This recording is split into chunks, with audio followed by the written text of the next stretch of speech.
we good? Ashley,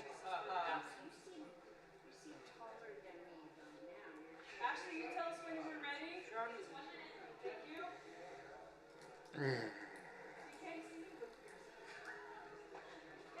What I would like to do is put a fake picture of myself right there. So when I look up, it's cross-eyed. All clear, guys. Anytime you're ready, Mr. President. Okay, I would like to call this meeting of Antelope Valley College regular board meeting for Monday, May 12th, 2025 to order. Attendance. Trustee Harvey is absent. Trustee Reeves. Here. Trustee Gaines. Present. Trustee Buffalo. Yes. Here. Trustee Adams. Here. We have a quorum. Thank you. Public comments, announcements.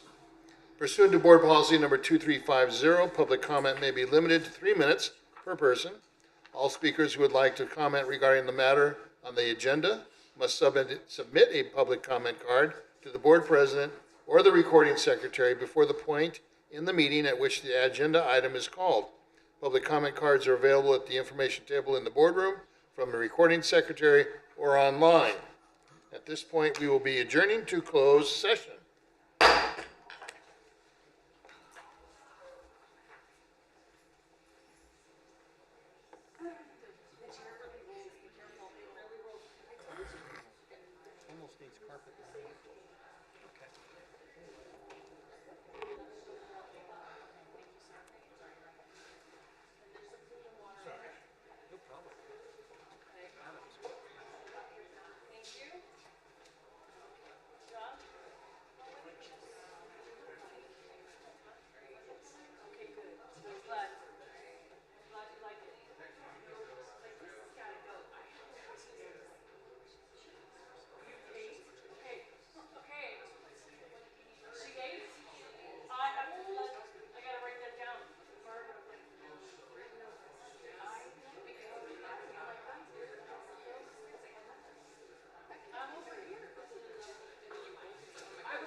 Ashley, cut the mic. They can hear me out there.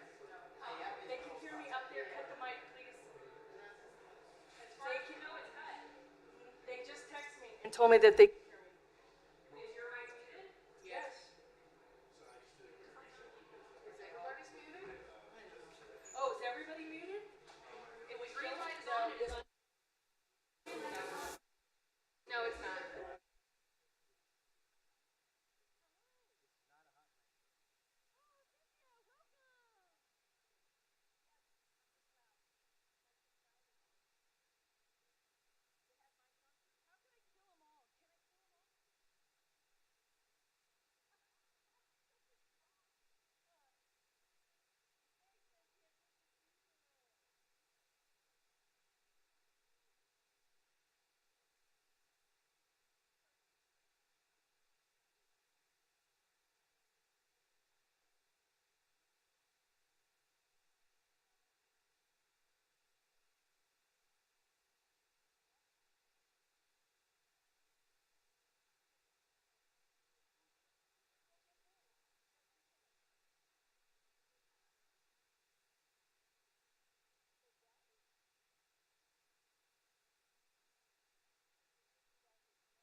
Hello? Oh shoot, I got to work. Thank you to my supporters, family, friends, the Grammys, the Oscars.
Okay, we're reconvening to the public session. Attendance? Student trustee Rivera. Present. Trustee Harvey is absent. Trustee Reeves. Here. Trustee Gaines. Present. Trustee Buffalo. Here. Trustee Adams. Here. We have a quorum. Thank you very much. Mr. Buffalo, will you please listen to the pledge? Everybody turn, place your hand over your heart, flag, and begin with me. I pledge allegiance to the flag of the United States of America and to the republic for which it stands, one nation, under God, indivisible, with liberty and justice for all.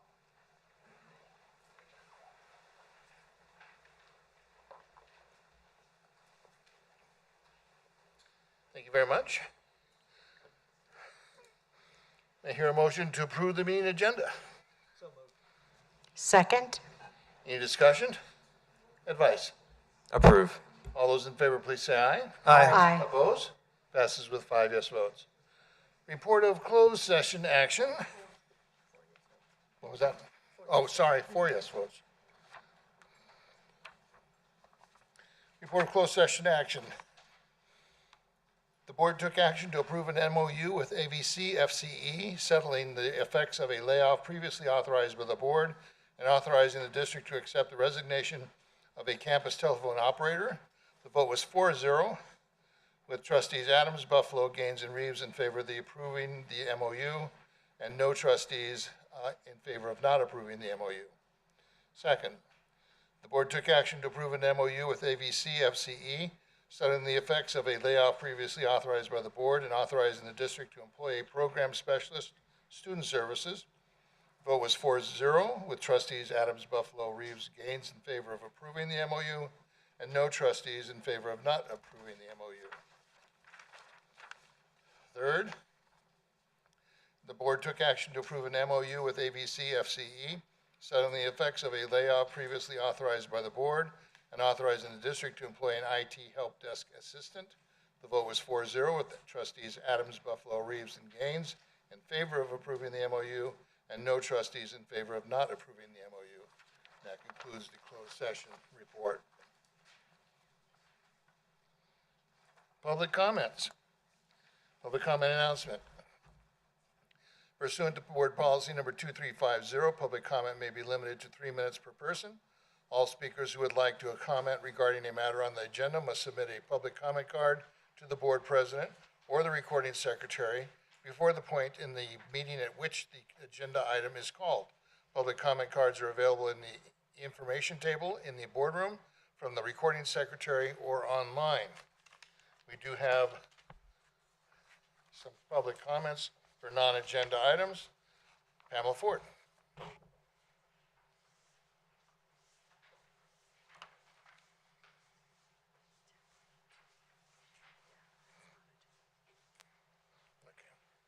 Is it on?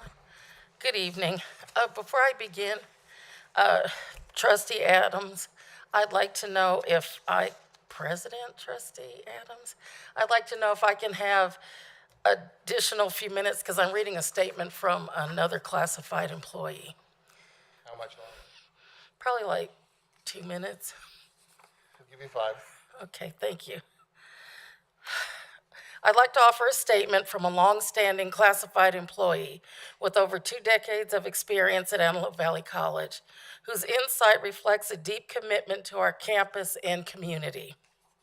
At a recent board meeting, board member Barbara Gaines shared a kind remark she received from an AVC baseball game from a friend who commented that the field looked like it belonged to a Division I school. It was a wonderful compliment, and one that speaks volumes about the care and pride that goes into maintaining our facilities. While the recognition was directed at Mr. Buffalo, I believe it highlights the outstanding work of our grounds department, especially our athletic turf maintenance specialists, who work tirelessly to ensure the Marauder Complex reflects excellence. They truly deserve our gratitude. This moment of praise also brings to light a deeper truth about the heartbeat of AVC. The efforts of our classified professionals, who often work behind the scenes to make the college function smoothly. Their dedication is visible in every well-kept field, every clean restroom, every answered phone call, and every student helped. What's even more inspiring is how we support each other as colleagues. When departments are short-staffed, as they often are, it's not uncommon to see employees step in without hesitation, ensuring services continue uninterrupted. Whether it's covering the front desk so a coworker can take a well-earned lunch break, or pitching in across roles to avoid disruption for our students. This spirit of collaboration is what makes AVC special. It's a quiet, consistent form of teamwork that puts people first, our colleagues and our students. Yet, this culture of mutual support and student-first service often goes unnoticed by those who aren't in the daily trenches. That's where we hope leadership and the board will not just hear us, but truly see us. Behind the public perception of a successful, thriving institution are dedicated teams that keep things moving, even when resources are stretched and recognition is lacking. The reality is, we serve students with commitment and care, regardless of the internal challenges we may face. Even when communication is strained, our trust feels thin, classified staff stay grounded in their mission to support students and each other. But recognition, genuine, consistent acknowledgement matters. We all want to feel heard and valued, especially when we raise concerns intended to improve our shared work environment. In my more than 20 years here, I've seen many moments of excellence and perseverance, but also many missed opportunities to build trust and strengthen our communication. We don't expect perfection from leadership, but we do hope for partnership and openness to listen, reflect, and engage in meaningful dialogue when something needs to be addressed. As the Dalai Lama once said, just as ripples spread out when a single pebble is dropped into water, the actions of individuals can have far-reaching effects. Every act of listening, every word of acknowledgement, every effort to connect, these are the ripples that can reshape our campus culture for the better. Let's continue making those ripples together. I had no idea the employee was going to write this, but I really appreciate this statement because I think it speaks loudly for all classified. And I hope that you'll take to heart what was said. Thank you. Thank you. David Adams.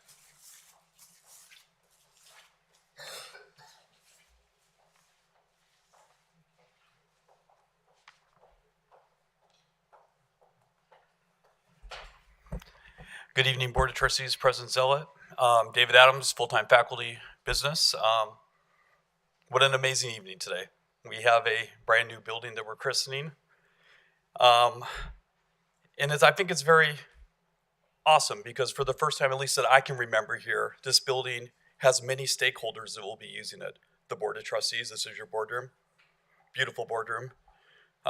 President Zealot and the VPs will be over here and offices over here that luckily enough, I will be sharing upstairs with you guys, and we will be serving students with classrooms here. So first time I can remember where all stakeholders of this college will be together. And I didn't come up with a speech because the way I lecture, I don't use notes or anything. And so yesterday was Mother's Day. And it's a beautiful day for all the mothers here. Congratulations. And it's a very tough day for me because I never really got to say goodbye to my mom who suddenly died of cancer 10 years ago. So it's a tough day. So after a few good cries, I sometimes like to think about some of the things she said that imparted maybe a little bit of wisdom upon me. And one of the things she said is that when people do not get along, we need to come together. And so as I was thinking about what she said and this building coming together, I think this is great that we're all together. But buildings can be beautiful, but the people who inhabit it cannot get along or maybe don't see eye to eye, or maybe do see eye to eye but fail to communicate, the building runs a little bit hollow.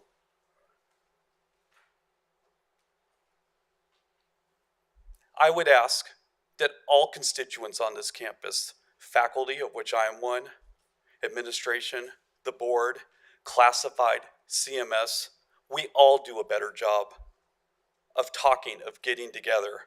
I see aspects of it. I see the leadership council here, and I think it's great. And there's a lot of good stuff on this campus. I'm not trying to diminish that. I got some of my amazing students here. Maybe they will say I do a decent job on occasion. They'll also say other things, I'm sure. But the point is, class, is that we're all here because we love this college. I'm probably loved by some, hated by others in this room, but hopefully respected by all. And I think respect coming from all constituents will help serve the dual mandate of serving our students and being kind. And so I look at this as an opportunity. And I hope that all the stakeholders here, all the people who want to be here today, will look at this and try to mend some bridges here, because when we work together, there's nothing that this amazing academic institution cannot accomplish. Thank you for your time. Thank you. Dr. Jason Bowen.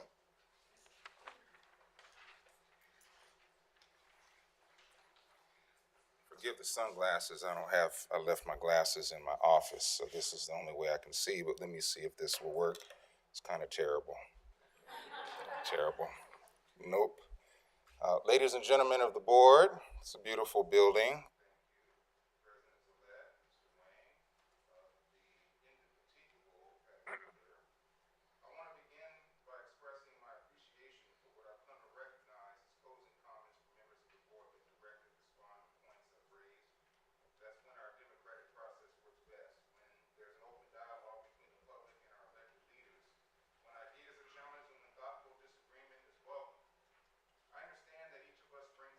Perspective, that there is right and wrong on all sides, and I certainly don't claim to always be on the right side, but I do value the conversation. At the last meeting, it was noted that the concerns I brought forward were, quote, adult matters, and it was suggested that we should instead focus on what's best for the students. That's the phrase I want to reflect on this evening, along with its familiar companions. We're here only for the students, and let's do what's best for the students is repeated so frequently at these meetings that it's begun to take on the character of a slogan, and like many slogans throughout history, its purpose is often not to deepen a conversation, but to end it. We've seen this rhetorical pattern before. For the good of the people was used to justify purges in the Soviet Union. In the interest of national security has been used around the world to sidestep civil liberties. Support of troops has often been weaponized to silence criticism of war. Public order must be maintained as how authoritarian regimes justify crackdowns on protests. These are oftentimes appropriate, but their vagueness is what gives them power. They are presented as moral absolutes so that anyone who questions the speaker is framed as selfish, disruptive, or worse. What's best for the students is a local version of this strategy. It's used to obscure, to silence, and to consolidate control by framing all dissent as somehow contrary to student welfare, even when that dissent is in defense of the very people who teach, guide, and support students all day. But let's look at what's actually on tonight's agenda. Item 15.2 proposes increasing legal spending to a law firm to not exceed the amount of $375,000. There's nothing in that term that says it's for the students. Yet the consequences of this kind of spending deeply affect them.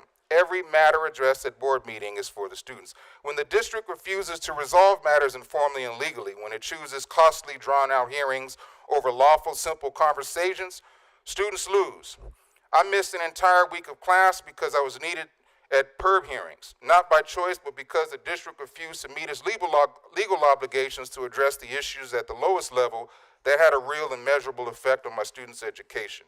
And this is not an isolated case. Human Resources once attempted to schedule multiple days of hearings that would have pulled faculty away from their students for an extended period of time. It was only after strong opposition that the schedule was reduced. But the issues run deeper than one scheduling decision. It reflects a mindset that is growing more explicit. A senior administrator recently echoed the district's belief that policy and procedure are optional when they are seen as obstacles to meeting student need. That statement is not just alarming, it reveals a fundamental misunderstanding of what student-centered governance actually is. Dr. Bowen? What's that? Dr. Bowen, your time is up. Okay, thank you. Thank you.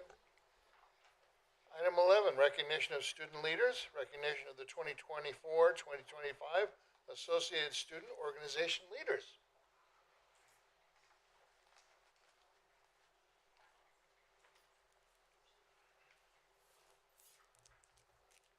Good evening. Good evening. I'm Ramon Castillejo, Director of Student Development. I'm the new advisor for the ASO, Associated Student Organization here at AVC, and I would like to recognize our outgoing members. Sarah Alcala Inda. She is our Associated Student Vice President.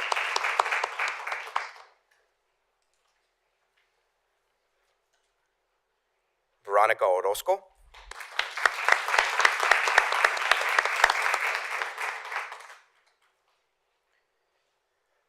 And we have Anthony Estrada as part of the ASO also, so we would like to recognize him too.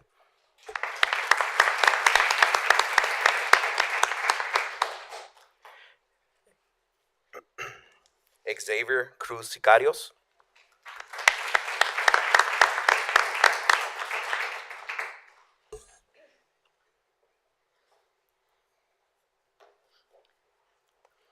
Destiny Waller.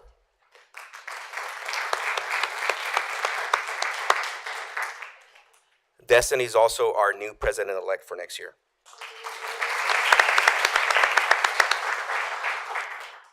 And our outgoing president, Micah Renee Lynn Wilson.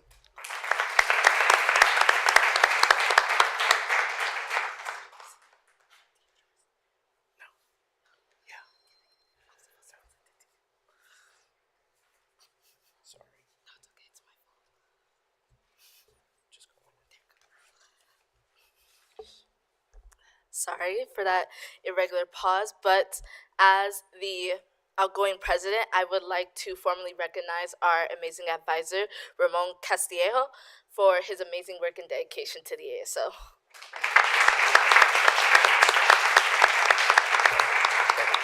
Thank you.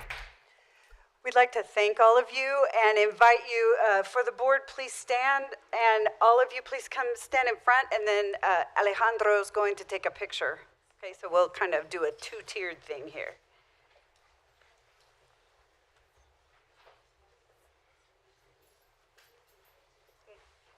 Just kind of, Alejandro, work your magic. Do you mind if I join you guys?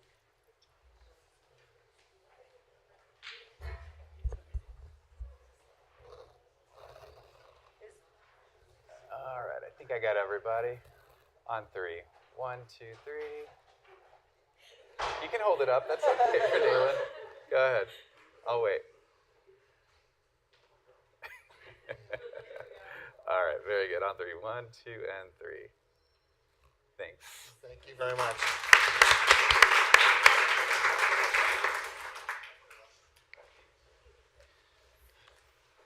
Okay, number 12. It's that time for Anthony. This is the administration of the oath of office to the newly elected student trustee.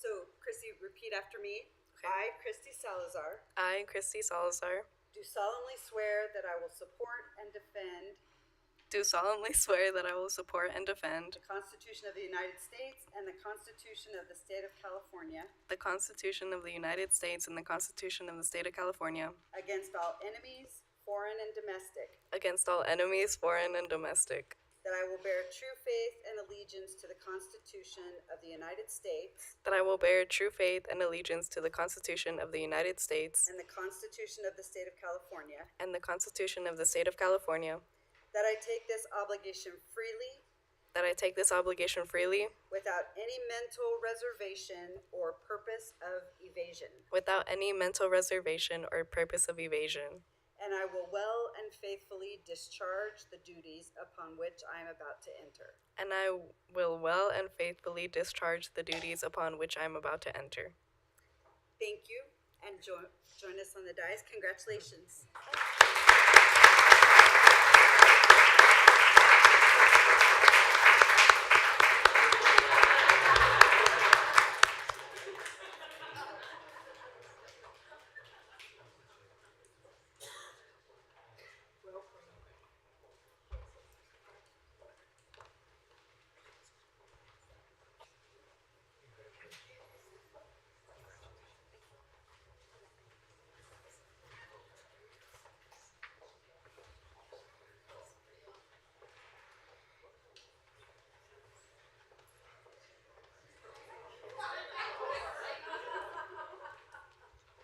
Would our new student trustee like to make any announcements?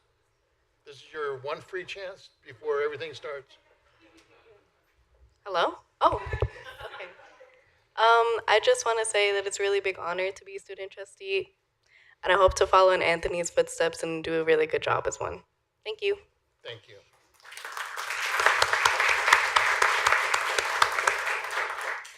Item 13.1, ASO trip to National Student Advocacy Conference update.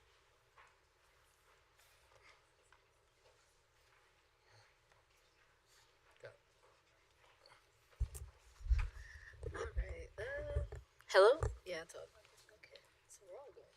Yeah. Okay.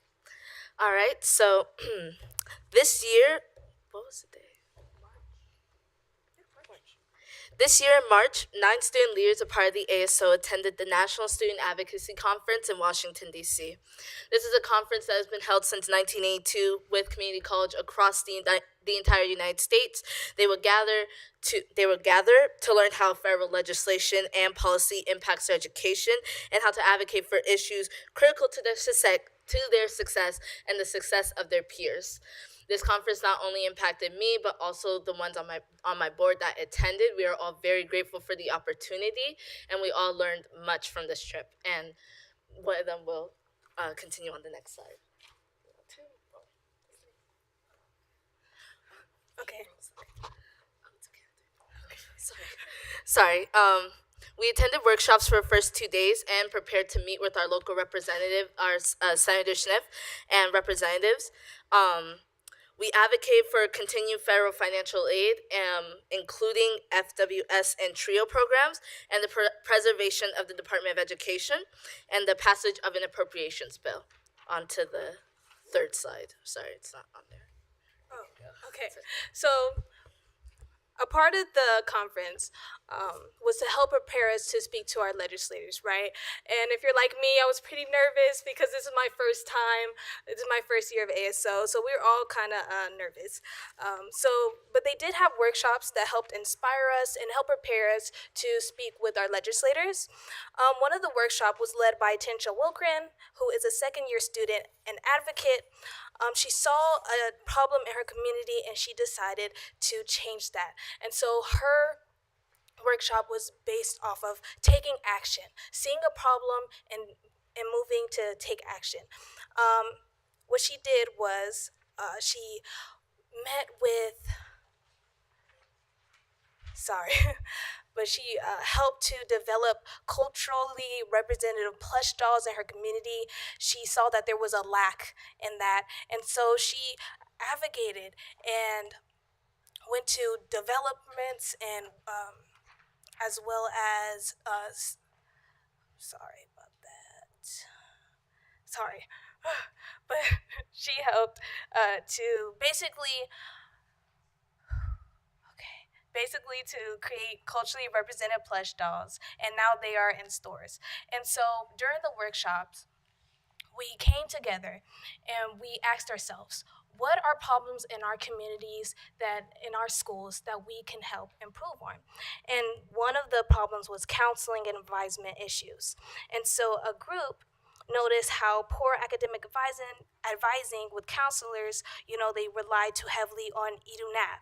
And so what happens is you have students taking unnecessary classes, and their solution was to develop a manual co-authorized by staff and counselors to help support students. So they would basically create like this document signed off by staff to help give counselors so they can help with the advisement issues. The second issue was lack in student engagement. A group noticed how during COVID-19 there was a lack in students coming to the events that we throw. So we take a lot of preparations, to make events, for instance, like Club Rush or whatever.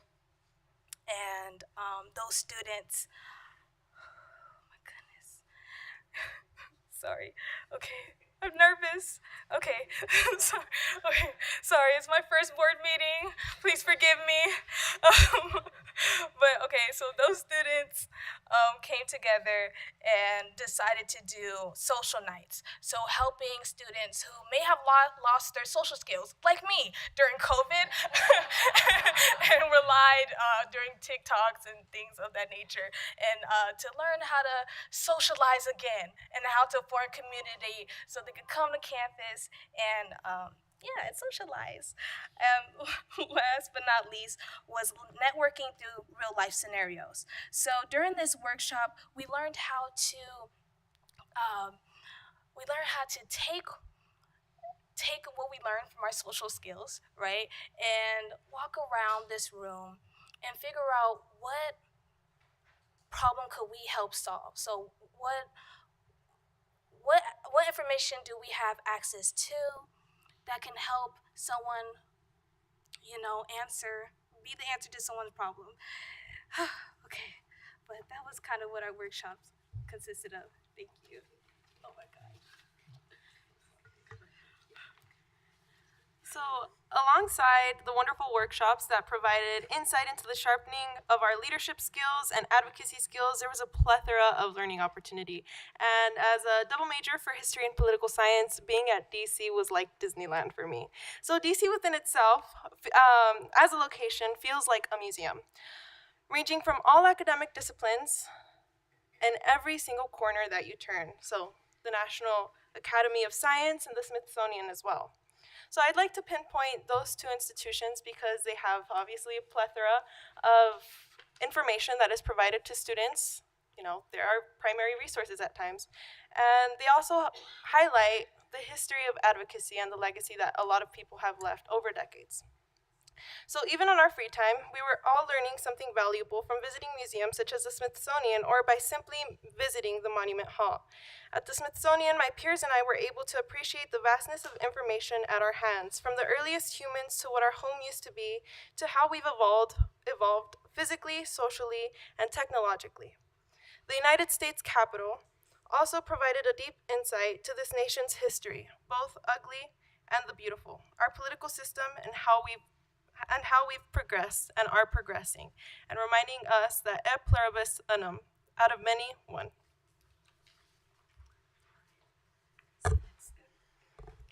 Next slide, please.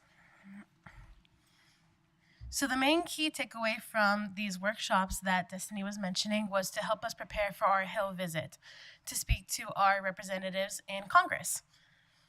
The very first day of our workshops was focused on crafting our message. We learned how to tailor our advocacy conversations based on who we were speaking to. For example, if a legislator supports reform-based policies, that we would frame our topics to reflect that. This was in order to make connections with those who can cause action, to make sure that our voices were heard and that the appropriate action was taken. On the second day of our workshops, we were focusing on finding and using our voice. One powerful speaker shared her story about losing her voice before an important recital. While this did occur in elementary school, as she did share, this moment highlighted and, this moment showed her how important her voice was, to being her true self. And I can say personally in the meeting with our representative, this helped me prepare a brief message about how my personal experiences have actually impacted my education here at Antelope Valley College, specifically in regards to financial aid and federal work study. So these workshops, well, maybe some in other campuses may have seen as maybe boring, for me, they were a huge takeaway because not only did it allow me to progress professionally, but also I'm a very quiet person naturally. So I also grew tremendously, and I use the skills that I learned from these workshops to serve our students every single day. Next slide, please. And on to our last slide, the results.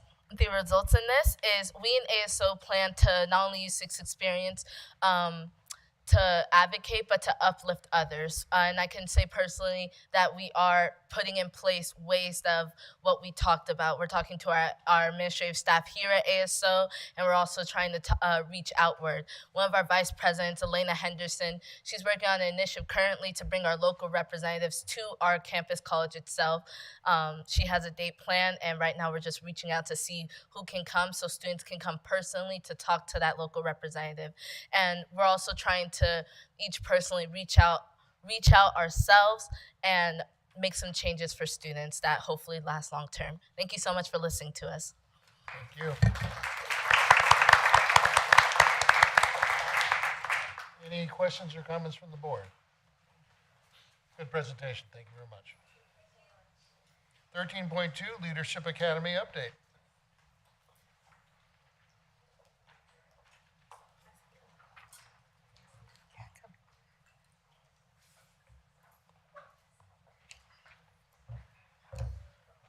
Okay, so while everyone joins me, good evening, trustees, President Zealot, and guests. It is so lovely to be standing before you all this evening in this beautiful new space. Before I introduce you to the 2025 Leadership Academy participants and invite them to share their projects with you, I wanted to take a few moments to provide you with an overview of the program. The AVC Leadership Academy started in 2019 and brings together students, faculty, CMSA, and classified professionals for a year of leadership development. Participants have the unique opportunity to learn about the inner workings of the college, experience the importance of planning and goal setting, foster internal and external partnerships, and develop their presentation and advocacy skills. We are thrilled to share that many of the program's participants have promoted within our institution. About halfway through the program, the participants are divided into teams with the goal of having a student, CMSA, classified, and faculty member on each team. Each team works together to identify a current issue/need for our students and creates a robust proposal to Dr. Zealot and management at an overnight retreat. As you probably recall, last year, one of our leadership teams proposed shaded benches/charging stations, which we will now see located throughout our campus. Some of the highlights of this year's Leadership Academy included tours of the Palmdale Center and Fox Field, a personality assessment using the Real Colors workshop, a book talk and review with Dr. Rebecca Farley, and the opportunity to interact with presidents, CEOs from across the system, including Dr. Erica Androjonis from Santa Barbara Community College, Dr. Kevin Walters from Allen Hancock College, and Dr. Jose Fierro from Cerritos College, and our very own President Zealot. Before I turn it over to the teams, I would like to take a moment to thank Harmony Miller and Rhonda Burgess for yet another successful Leadership Academy. Thank you both for your hard work, innovations, and commitment to professional development to ensure that our participants get the best experience yet. Your hard work does not go unnoticed. I would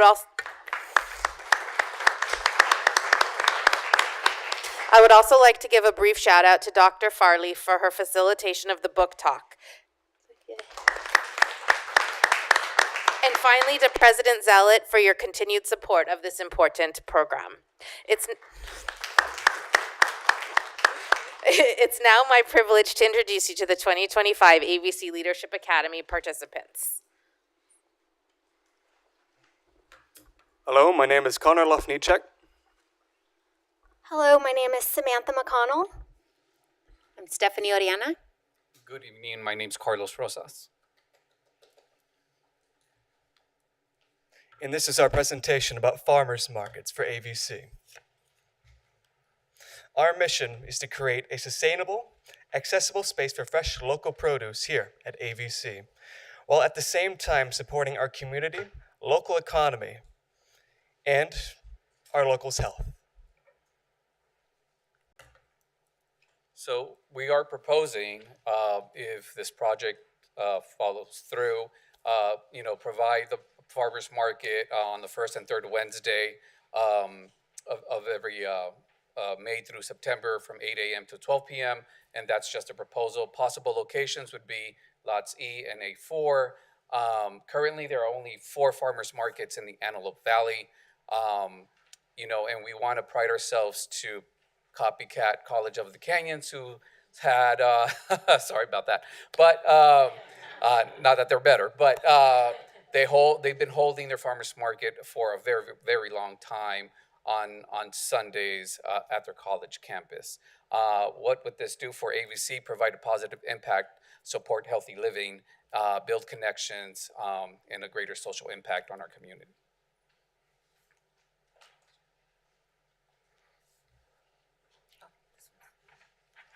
Okay, some key benefits that we've identified is campus pride and identity.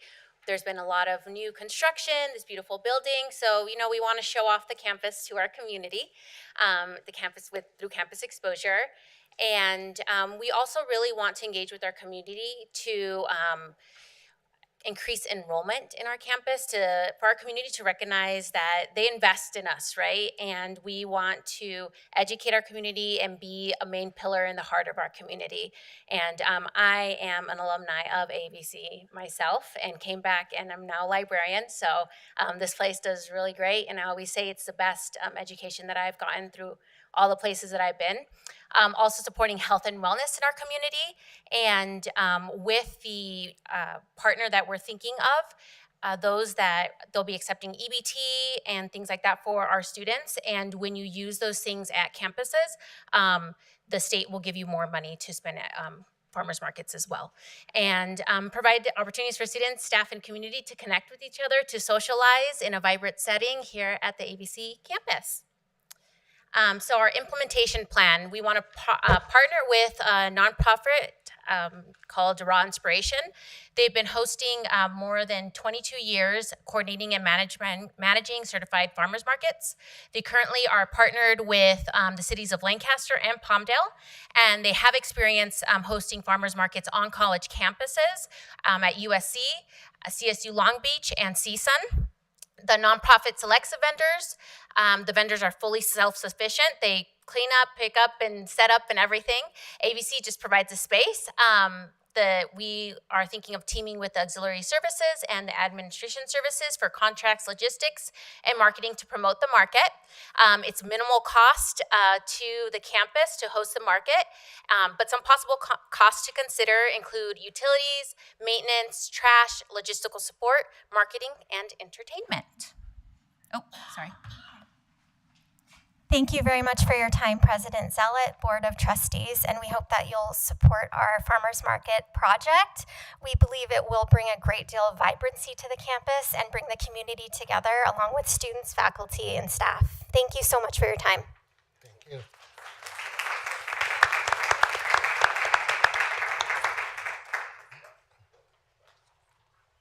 Hello, esteemed board members, Dr. Zealot. So, we are here to present our route bot. I'm Stephanie Peoples, here with my Leadership Academy team, Ines Ramos and Cassandra Trice, and Ines Carbajal Perez is here with us in spirit. We're excited to introduce you to our AVC route bot, a new digital tool designed to help students quickly access essential campus resources. So we often meet students eager to take advantage of the many services our campus has to offer. And we enjoy helping them discover the appropriate supports. We'd like to invite everyone in the room to take a moment and scan the QR code on the screen. Imagine you're a student. For some of us, we don't have to imagine. You're looking for answers fast, looking for resources on campus. This tool is designed to meet that need in a way that's accessible, accurate, and available 24/7.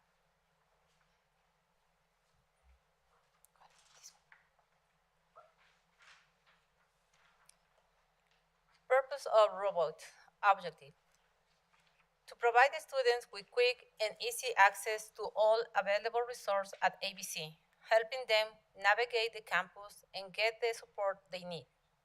K-Future: instant access to resources, academic, financial, health, etc.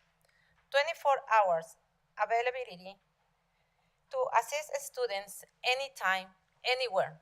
Personalized navigation to specific resources based on student needs. Why it matters?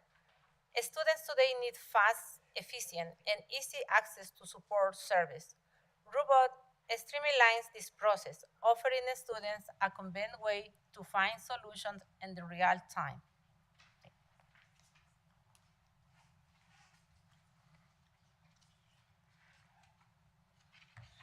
We also have support, food and housing assistant, health and wellness, student health services, mental health and timely care, telehealth, transportation services, counseling services.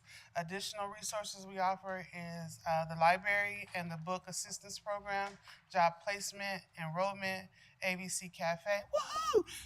Technology assistance, and we would like to thank the board for listening to us, and we hope that you support the RouteBot in the upcoming season. Thank you.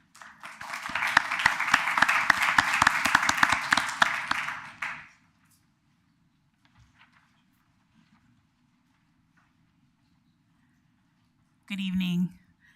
We are leadership team number 2. My name is Carla Corona. I'm Debbie Lindsay. Ana Mendez. I'm Paris Solis. And we are going to present to you the AVC Outdoor Wellness Spaces. Lancaster Campus will be named Whispering Winds, and Palmdale Center Zen Zone. So our proposal, it begins with our purpose. We would like to offer calming, natural spaces for students to relax, refresh, and reconnect. It will promote mindfulness, reduce stress, and support student wellness.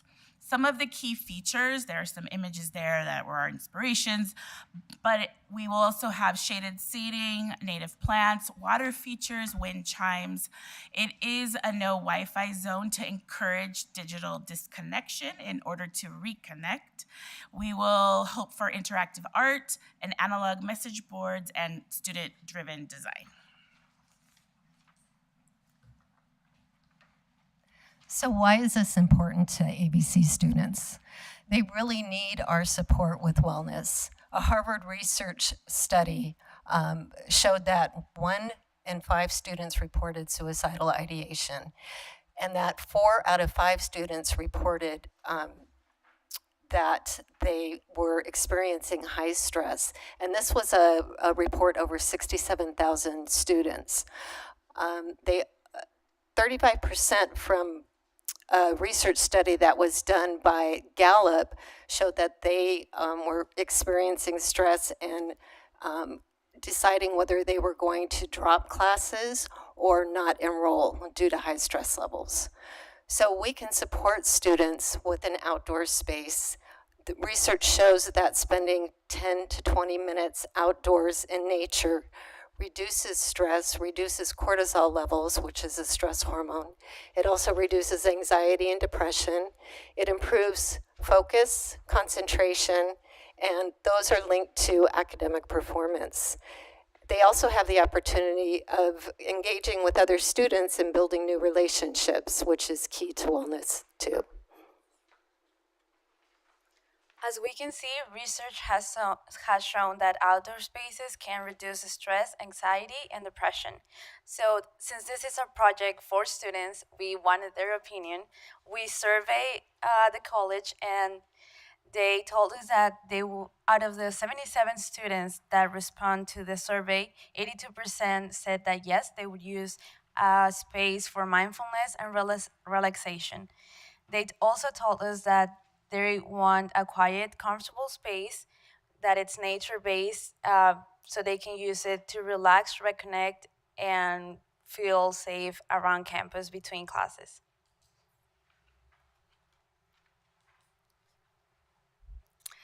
Lastly, our project directly supports AVC's strategic goal by boosting retention, enhancing campus appeals, and aligning with the SERVES initiative to promote equity.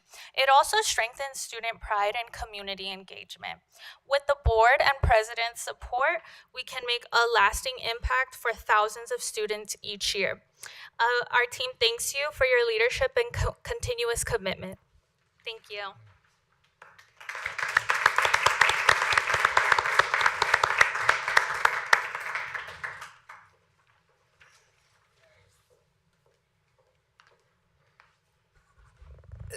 So Dr. Zealot has awards for all the participants, and we'll pass them out to you later. Now? Now? Now. Okay. How would you like to do that, Dr. Zealot? How about if I call your name and then we can take your certificate. We'll line up and do kind of the picture like we did before, okay? Cassandra Trice.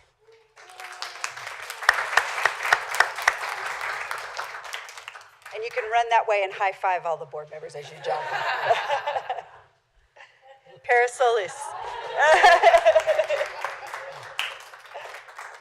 Congratulations. Carlos Rosas. Thank you. Inez Ramos. Good job, Inez. Congratulations. Stephanie Peoples. Thank you, Stephanie. Congrats. Stephanie Orellana. Thank you, Stephanie. Ana Mendez. Thank you. Samantha McConnell. Congratulations. Debbie Lindsay. Congratulations. Connor Lonachek. Get it right? Close. Lofnicek. Lofnicek. Congratulations. Carla Corona. Yay. Congratulations. All right, trustees, please. Okay. Yeah. Come on, Christy. Scooch. All right, I can't see Trustee Adams. Oh, there you go.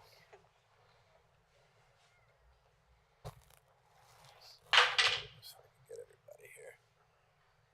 All right, on three, everyone. 1, 2, 3. Perfect, thank you. I've got it.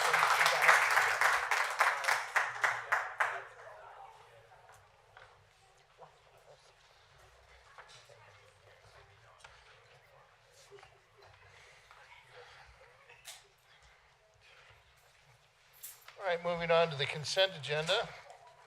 I do have one card for 14.3, Pamela Ford.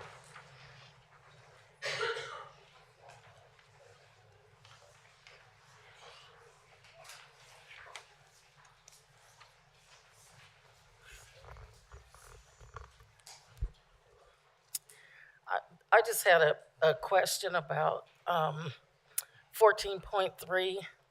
I don't know if this is an error or an oversight, or if it's not time to put this in the personnel schedule, but there's no change in status for our interim dean, Carlos Rosas, of counseling, and I just wondered if that should have been on the personnel schedule. And we're very happy about this change because we really, we're not happy that Rashida's gone, not at all. We're still crying over that. But we're happy that for the choice that Carlos was made the interim dean. So I didn't know if it should be on there or not.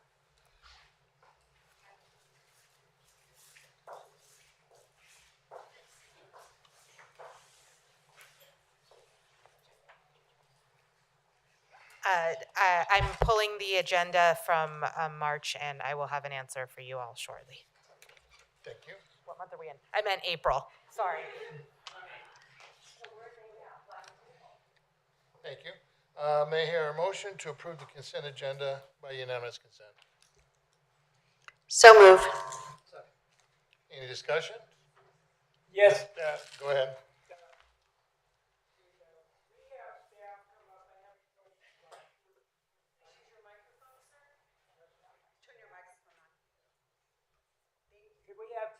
up. I have a question about 14.9. Just ask the question, Mr. Reeves, and we'll decide who needs to come up. The question was the remaining money on the AV bond issue. I'm sorry, I don't think you have your microphone on. It's on. It's on. The AV bond measure, I had a question about 14.9. Go ahead and ask your question. Okay. The question was, we have $7,074,781 left. Is that money being invested? Do we get interest on it? The remaining AV bond measure funds?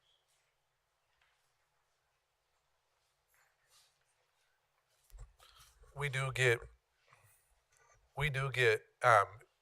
interest earnings on that money, even money that's sitting there and not invested in the endowment. Okay. Yeah. Thank you. Any other questions or comments from the board? Advice? I approve. All those in favor, please say aye. Aye. Aye. Opposed? Passes with 4 yes votes and 1 absent. 15 action items. 15.1. Approval of Antelope Valley College Federation of Teachers, AVCFT, initial proposal to the Antelope Valley Community College District for collective bargaining agreement negotiations for 2025 to 2028. May I hear a motion? So moved. Second. Discussion? Advice? I approve. All those in favor, please say aye. Aye. Opposed? Passes with 4 yes votes and 1 absent. 15.2, approval of an annual not to exceed increase with our professional service agreement with Atkinson, Abdelson, Loya, Rude, and Romo, AALRR, for legal representation and services from 2024 through 2026. May I hear a motion? So moved. Second. Thank you. Can I have a card for that? Emma Ford.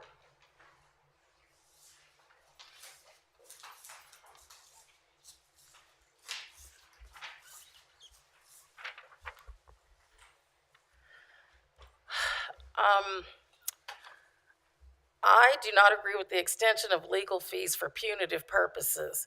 What good is it doing our district when approximately 20 employees have been fired in 2 years? I'm exhausted by the district's increasing legal fees to harm its employees. I'm not purporting that employees are perfect. None of us are, not even you. We're all capable of making mistakes, even serious ones. But are we so flawed as employees, acting erroneously at times, that we are not redeemable? And administrators so high and lofty that you can only judge your employees harshly without regard for your own imperfections? If increasing these legal fees is for the purpose of the growth of administrators and employees, to build a positive environment for our students utilizing the Frisk options, which include working as departments to assist staff who move away from standard, build teams and trust to do the district's work, being administrators who admit mistakes, consistently applying rules across campus, affording all employees the right to due process, applying progressive discipline fairly and equitably, and being open to opportunity for improvement. That's what Frisk endorses. That's the training I've had over the last 7 months. I went into the training prepared to hear the tearing down of employees and the railing against unions. And I was shocked to learn that that was not the case. Management is actually encouraged to work with the unions as advocates. This is not how we look as a campus now, but we can. If AALRR is allowed to provide ongoing training to managers and administrators, I would even encourage it for staff so they can see the managers are encouraged to let staff know they're on their side, that they want to see them succeed, that they should have a say in their own development plans, that both sides need to be heard during discipline meetings, and that there's allowance for a cooling off period, that no discipline should be meted out in earshot or the vision of other employees or students. That employees have the right to privacy. But that's not the case, is it? Not in the Student Services building. Don't take my word for it. Go see for yourself. There's no window coverings in times of employer-employee matters such as evaluations or improvement meetings. Everyone can see. Go see for yourself. And why did I have to bring to the attention of HR that it was not appropriate to hold a Skelly hearing in the hub? If you want to spend my tax dollars on attorneys, let it be to build us up, to help us build a bridge so that we can all get over it, to be a united community again in a positive environment for our students. Thank you. Thank you. Mr. or Dr. Jason Wallace.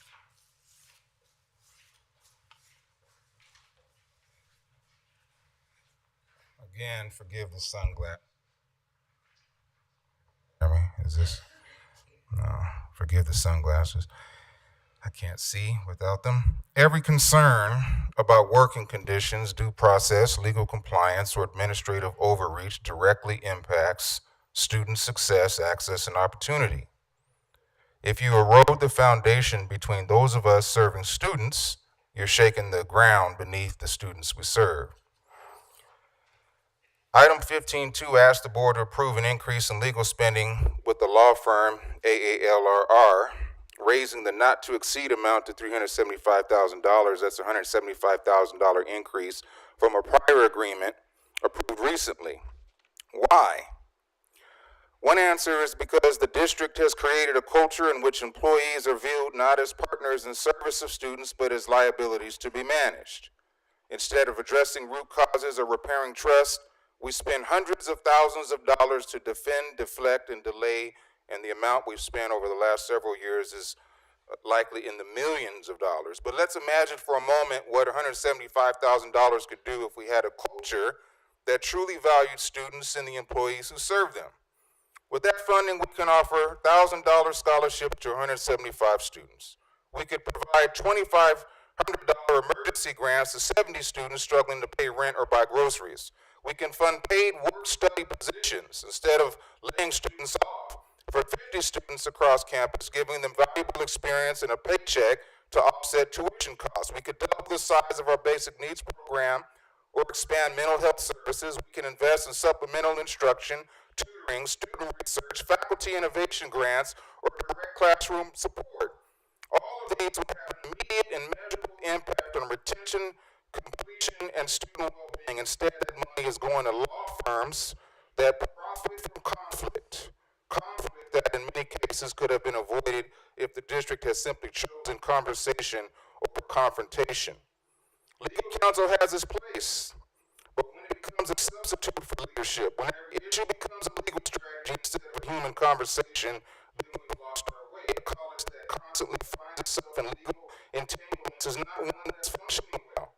That's one that's compensating for poor governance, eroded trust, and an unwillingness to engage in good faith with its own people. The overuse of legal services is not a sign of diligence. It is a sign of dysfunction. And it is the students, always the students, who ultimately pay the price. Thank you. Thank you. So for 15.2, any further discussion? Yes, Mr. President. Dr. Boeing and Ms. Ford know that I've addressed this subject before about legal fees. And I addressed it tonight, and I have concern. It's a lot of money. But the deal is, if the district is sued by the unions, the district has to get representation to go to court to represent the district. So we have to hire attorneys. That's what the world is.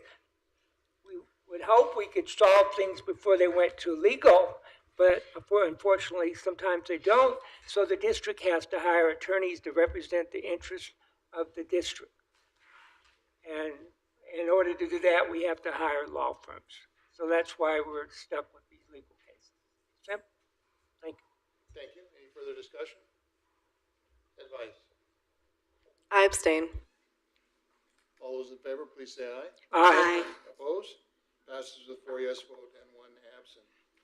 15.3, approval of amendment number 4, professional services agreement between McDougall, Bomer, Foley, Lyon, Mitchell, and Erickson, a professional corporation in Antelope Valley Community College District, to increase funds for legal services and Title IX live hearing decision-making.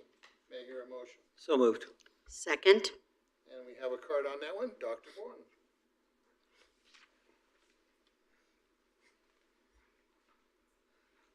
Thank you, ladies and gentlemen of the board. Again, forgive the sunglasses. If we had a culture where we could resolve matters at the lowest level, we would not be in the circumstance that we're in. For example,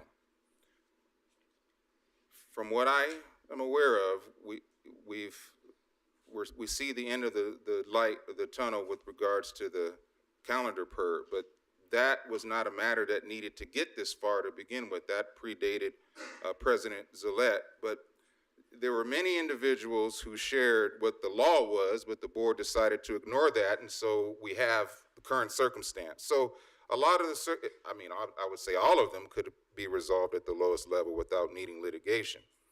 In any case, tonight, item 15.3 asks the board to approve yet another amendment to an outside legal services agreement, this time for Title IX hearing decision-making. This is not the first agreement or amendment. It is the latest in a pattern of over-escalation, overspending, and over-reliance on legal firms to do what we should be doing ourselves. An attorney recently remarked to me, someone we don't work with, "I've never seen anything like what I see at your college. Your college investigates everything." She followed with, "It's not necessary to investigate everything. Here at AVC, we don't assess, we escalate. We don't resolve, we litigate. But here's the truth. We're not required to investigate everything. But we do because that's the bar for progress, apparently, is how many investigations are ongoing. In fact, our own policies say otherwise. We have other choices. Under AP 3434, which governs Title IX complaints, the district is required to conduct an initial assessment, not an automatic investigation. The policy explicitly states, quote, "A report of sexual harassment to the Title IX coordinator does not necessarily lead to a full investigation. The Title IX coordinator will make an assessment to determine if there is a safety risk to the campus. Only if that risk exists or if the jurisdiction falls under federal law if that's met, does a formal complaint become necessary. The policy even allows for informal resolution involving mediation when appropriate." AP 3435 says, "The Assistant Superintendent Vice President of Human Resources shall consider allegations and determine the appropriate course of action. This may include efforts to informally resolve the matter or a fact-finding investigation." So yes, an initial review is required, but a full investigation is not. What's required is judgment, discretion. And unfortunately, that's what's been lacking these last several years. The problem isn't the policy, it's the people choosing how to implement it. Instead of using discretion to protect students and resolve concerns responsibly, we've cultivated a culture, the district's cultivated a culture that treats every complaint like a courtroom drama. Then we outsource the work. We pay millions of dollars, spending thousands of dollars for outside hearing officers, even when the matter could have been resolved in-house, quietly, fairly, and legally. This approach is not sustainable, and it's not student-centered. It affects the people who serve the students, spoiling classrooms. What could that money be doing instead? It could fund textbook vouchers. It could pay students to serve as peer advocates in Title IX outreach. It could support trauma-informed training, or finally help us provide culturally competent counseling services, something our students are still waiting for. Thank you. Thank you. We're still at 15.3. Any further discussion? Yes, Mr. President. The board has to stand up for the college. We getting these situations with employees, the employees appeal to the courts because they don't like the decision of the college. We have to hire attorneys to represent us according to the law. That's the bottom line. No one likes to pay high legal fees, but we have to because we get into these lawsuits where the employees let it go and go and go. We have to respond. Thank you. Thank you. Any further discussion? Mr. Chair, Matthew Wang, legal counsel. Wanted to also discuss some of the legal fees. A lot of the legal work is related to personnel and hearings, but also there's a considerable amount of work that other firms do for this college that that reflects the purchasing laws of the state, getting this building built with the contractors, and ensuring that students have enough supplies, services. I've personally written contracts so students get milk. A lot of legal fees go. A lot of legal services go into the background, and they're not immediately visible. Just wanted to let everybody know that there are significant amounts of time spent to ensure that the districts is protected with respect to even something simple like facilities. Thank you. Any further discussion? Advice? I abstain. All those in favor, please say aye. Aye. Opposed? Passes with 4 yes votes and 1 absent. 15.4, approval of resolution number 24-25/20, transfer of assets into the district's other post-employment benefits OPEB trust. May I hear a motion? So move. Second.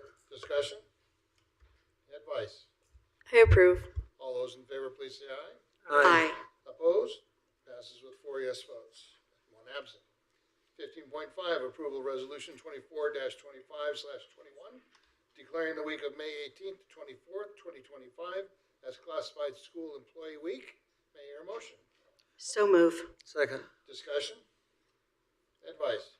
I approve. All those in favor, please say aye. Aye. Opposed? Passes with 4 yes votes and 1 absent.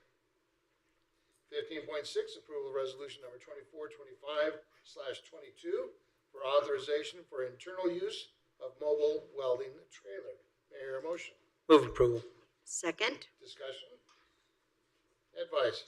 I approve. All those in favor, please say aye. Aye. Opposed? Passes with 4 yes votes and 1 absent. 15.7, approval of resolution number 2425-23 for authorization to enter in memorandum of understanding for external use of mobile welding trailer. May I hear a motion? So moved. Second. Discussion? Advice? Approve. All those in favor, please say aye. Aye. Opposed? Passes with 4 yes votes and 1 absent. 15.8, approval of resolution number 2425/24, declaring the futility of public bidding for an enterprise reporting and document distribution system. May I hear a motion? So moved. Second. Discussion? Advice? Approve. All those in favor, please say aye. Aye. Opposed? Passes with 4 yes votes and 1 absent. 15.9, approval of resolution number 2425/25, declaring the futility of public bidding for the maintenance of radiographic equipment. May I hear a motion? So move. Second. Discussion? Yes, Mr. President. I can't believe with all the hospitals and medical clinics that we can't get someone to maintain radiographic equipment. Sir, the warranty ran out on the equipment. Investigation was done into who maintains that kind of equipment, and this was the only firm that maintains that equipment. Okay, thank you. Thank you. Any further discussion? Advice? Approve. All those in favor, please say aye. Aye. Opposed? Passes with 4 yes votes and 1 absent. 15.10, approval of resolution number 2425/26, declaring commitment to diversity. May I hear a motion? So move. Second. And I have a card on that one, Dr. Bowen.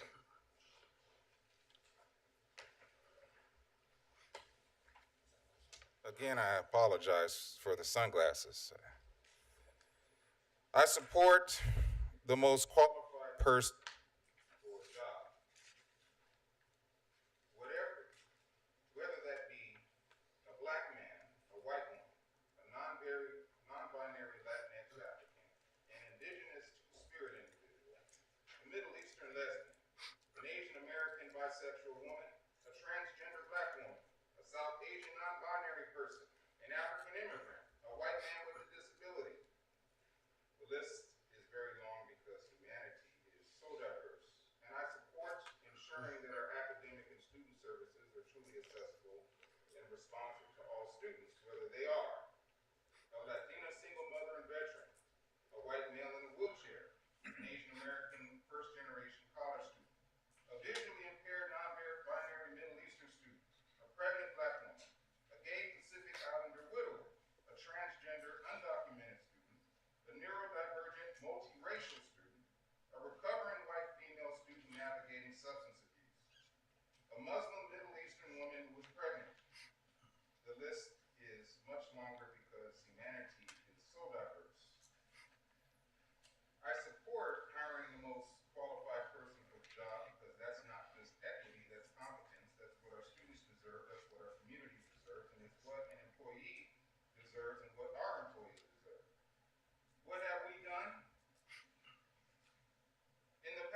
qualified candidates for a key position.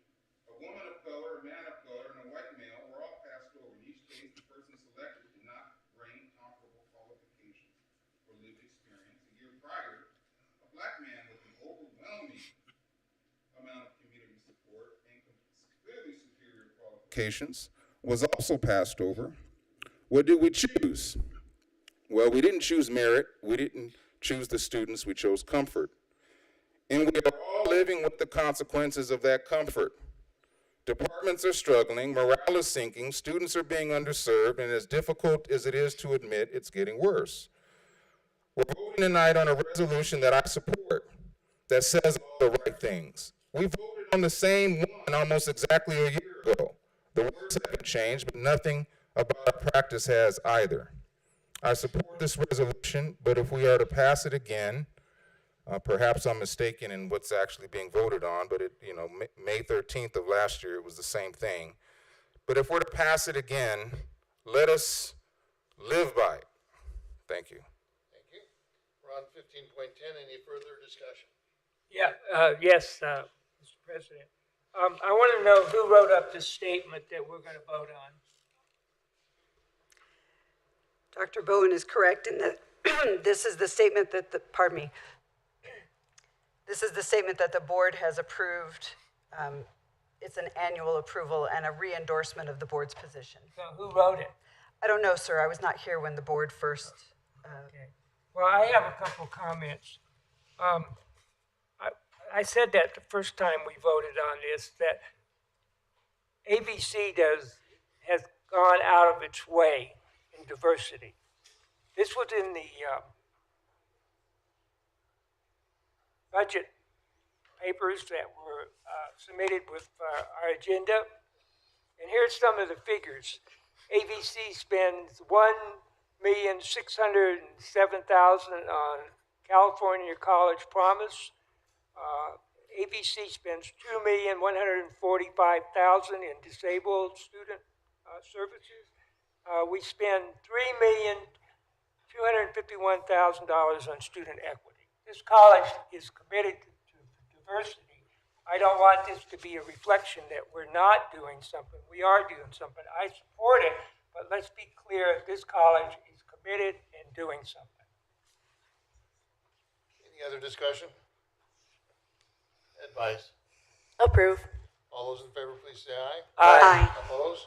Passes with 4 yes votes and 1 absent.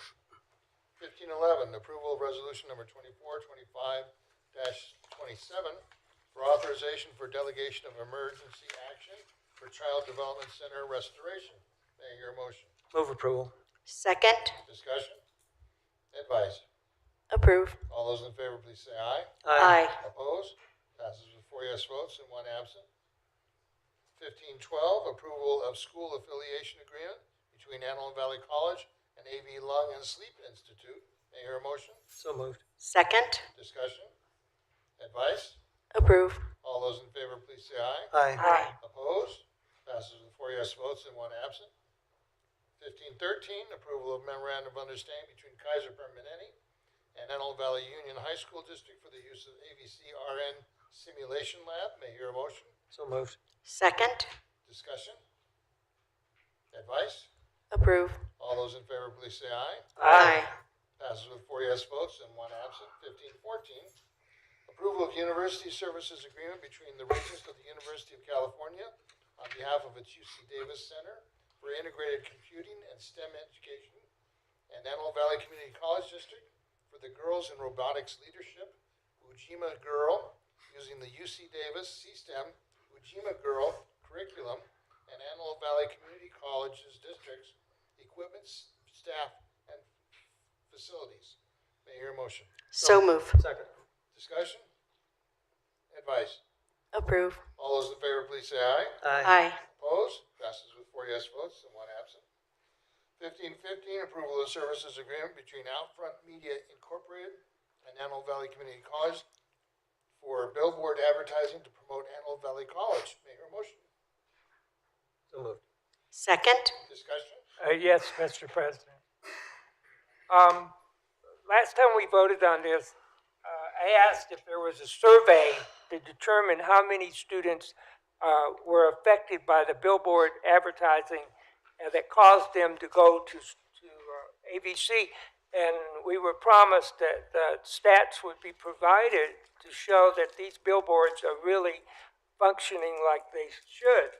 And I object to some of the billboards because you can't read them off the freeway, and the message is complex. You can't really read it and understand it. So, are we ever going to know how many students attend this college because of the money that we spend for billboards?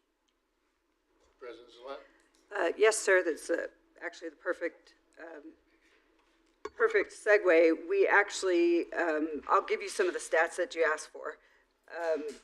Our team, our marketing and public information team, actually won an award along with our digital social media advertising agency for, they won the gold in digital advertising category at the Community College Public Relations Organization's 2025 Pro Awards.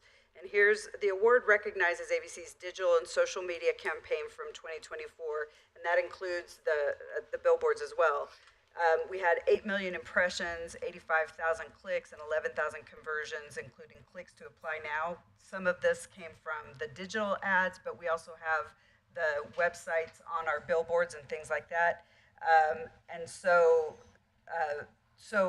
the media campaign is driving students to our website, and it's driving them to our Apply Now page, and it's resulting in more students.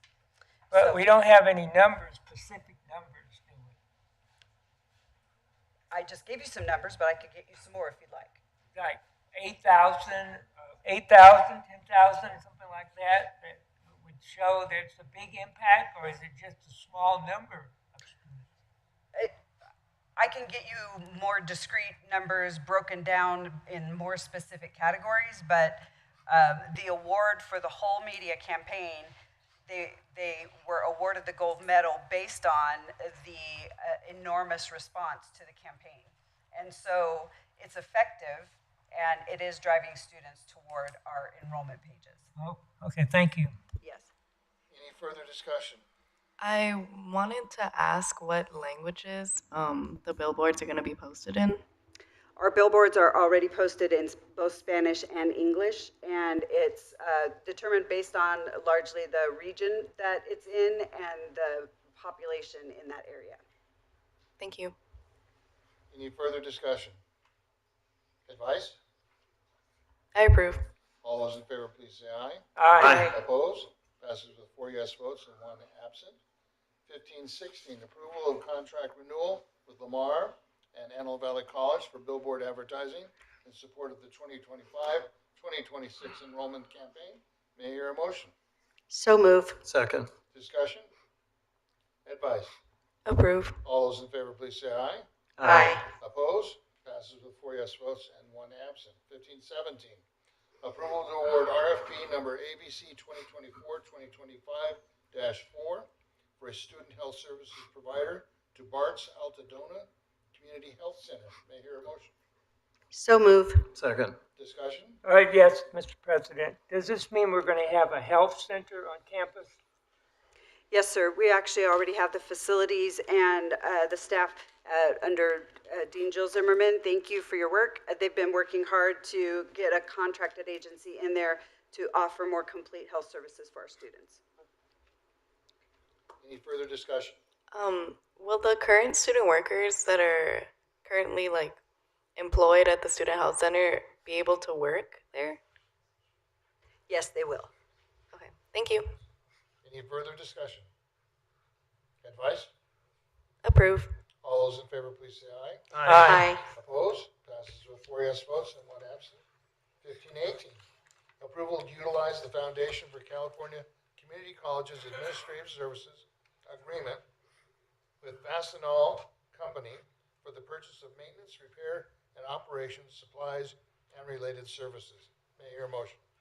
So moved. Second. Discussion? Advice? Approve. All those in favor, please say aye. Aye. Opposed?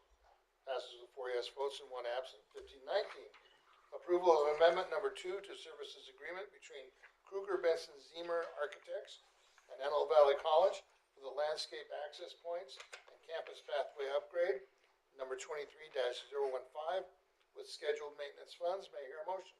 So move. Second. Discussion? Advice? Approve. All those in favor, please say aye. Aye. Aye. Opposed? Passes with 4 yes votes and 1 absent. With the board's approval, I would like to combine 15, 20, 21, and 22, as they all are concerned with catastrophic events funds. May I hear a motion? So move. Second. Discussion? Advice? Approve. All those in favor, please say aye. Aye. Opposed? Passes with 4 yes votes and 1 absent. And with the board's approval, I would like to combine 15, 23, 24, and 25, as they all deal with major AV funds. May I hear a motion? So move. Second. Discussion? Advice? Approve. All those in favor, please say aye. Aye. Opposed? Passes with 4 yes votes and 1 absent. 16, information items. The 2024-2025 diversity events is in your packet. Please take advantage of looking that over. 17, reports and announcements. Academic Senate, Hal Huntsman.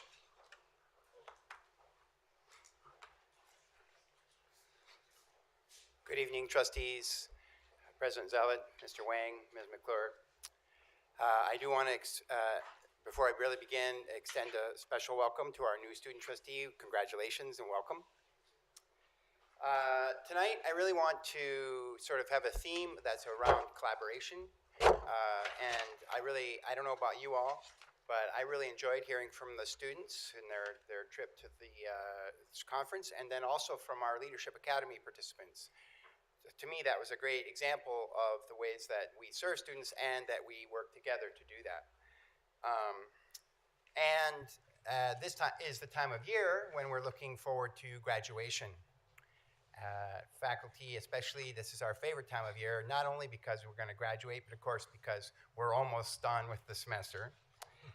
But that graduation does not happen without the collaboration of everyone. There are so many administrators and classified staff and faculty who work together to make that a great experience for students. So it's another great example of the way we collaborate together to put on good events. In addition, there's a couple things that are really impacting faculty right now, which you've heard me talk a little bit about before. We're in the middle of continuing to revise courses to meet the state mandates based on the Common Course Numbering Project. There are 6 new courses in the fall schedule with new course descriptions and numbers, and in some cases even names. If you're looking for, anybody out there looking for Math 115 in the schedule, you will not find it because it's now Statistics C1000. But again, that work, a lot of it done by faculty, would never successfully get done if it weren't for the classified staff and the administrators who also help make that happen. Also, another big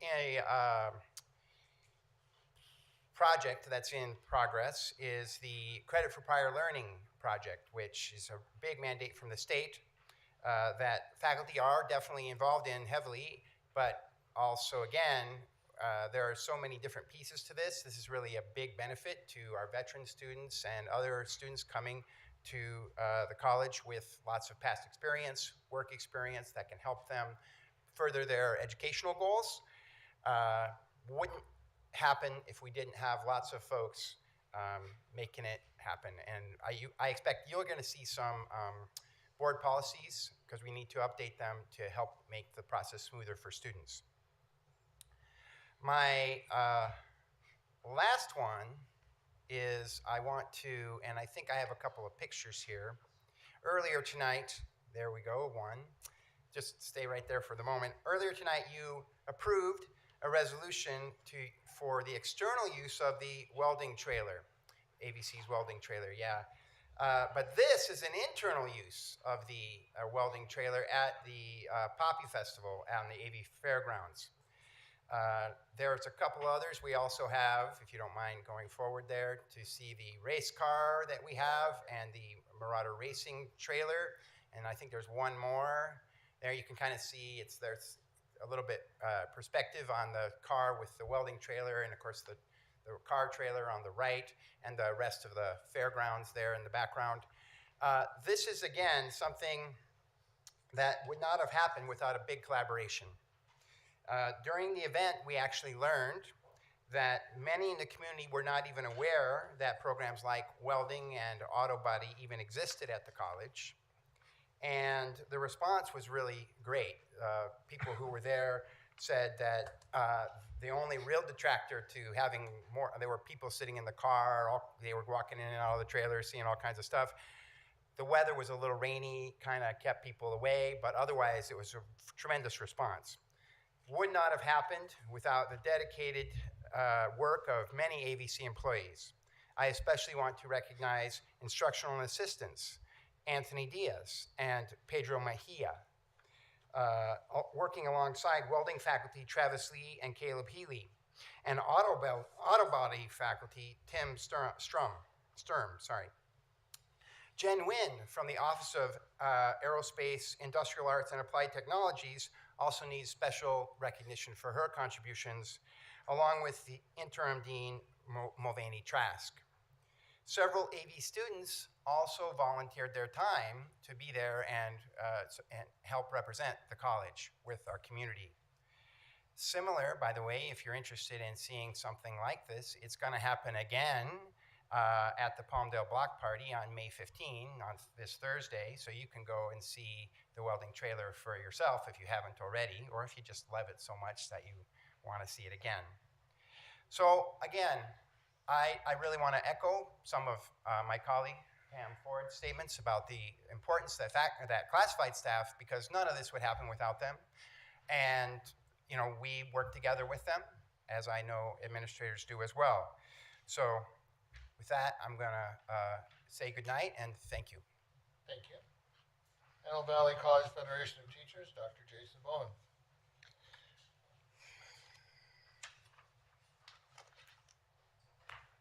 I apologize again for the sunglasses, and I really do wish Jason, I had 5 minutes. Sunglasses are fine. Okay. It's just, if I had a choice, I wouldn't have them on.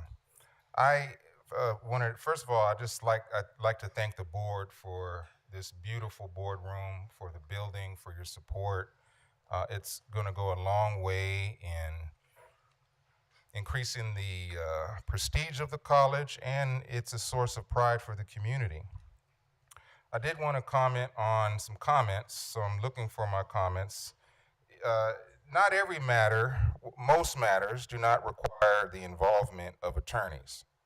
I always appreciate the board sharing their perspective. Again, I'm just commenting on some things that were said earlier. Yes, we appeal decisions that we don't like, but then we go on to win them. So it's clear that if we were to work together, it wouldn't even get to that point where we have to appeal, because since we win them, what that means is that the state of California finds that there's merit in our disagreement. I just wanted to say that.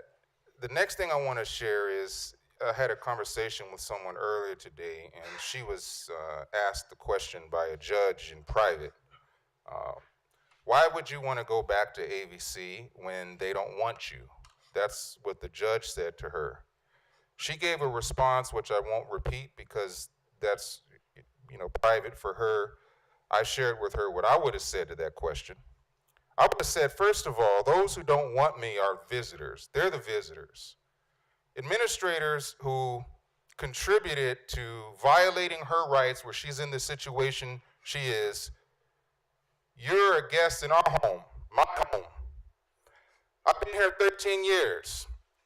I've walked in my lab and looked out at those gorgeous Tehachapi Mountains during some of the most difficult times of my life, trying to save my marriage, wondering if how my daughter's going to be affected. I'm walking by that window and the students are behind me completing their electromagnetism lab. I have history here. Faculty and employees work here 40 years. This is our home. Administrators may be here 3 years. At best, 10 years. So whose home is this? So I was upset because my question was, what do they mean by AVC? They don't mean her colleagues. Her colleagues can't wait for her to come back. They don't mean the students because the students love her. The community loves her. This is her home. And so that's what I would have said to the judge is, my rights were violated at my home.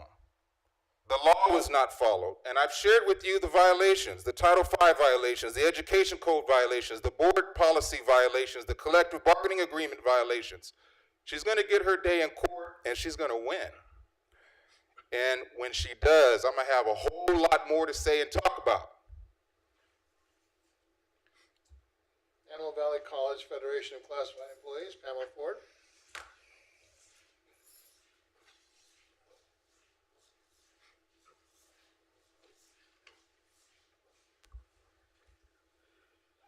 Well, it's nice to see that we completed something, this building.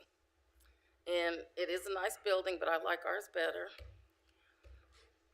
Student services. I want to say congratulations to Christy Lada Salazar. I have had the privilege of working with Christy in the STAR program for 2 years now. And Christy, I am most certain with the kind of person you are, you're gonna make your constituents proud in your role as student trustee, so congratulations. I'd also like to congratulate this year's Leadership Academy members. It's an interesting process and it's valuable and worthwhile. We, the Classified Federation, funded 2 scholarships for students through the foundation, which is something we do annually. On April 26th, I attended the wine walk. It's always a lovely occasion. Diane and her staff work tirelessly to ensure the event is enjoyed by all. They do a marvelous job. I am entering my 3rd year as panelist on the Chancellor's Consultation Council. And in that role, I represent classified employees all across the state of California and meet directly with the Chancellor. And we received a message from Chancellor Christian addressing higher education accreditation system, better alignment of education with the evolving labor market, and a task force to integrate artificial intelligence education into the K-12 system. She also sent us a call for engagement to constituent groups to sign and support. There's much to do, and I'm excited to be a part of supporting her initiatives in support of Vision 2030. And Classified are on the map again because I've been selected by the CFT and the State Department of Education to serve on the staffing ratio work group.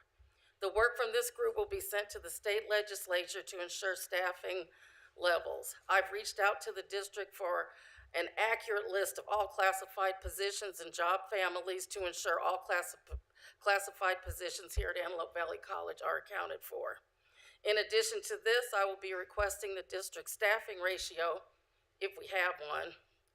This comes at a good time since we're getting ready to enter into negotiations. Also, at the convention, the CFT convention this year, Dr. Jason Bowen submitted his candidacy for CFT president.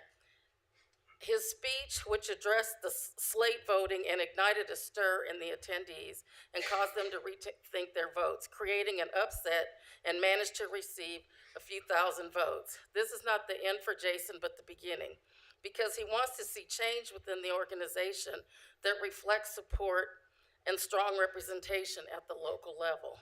Each community college is considered a local within CFT.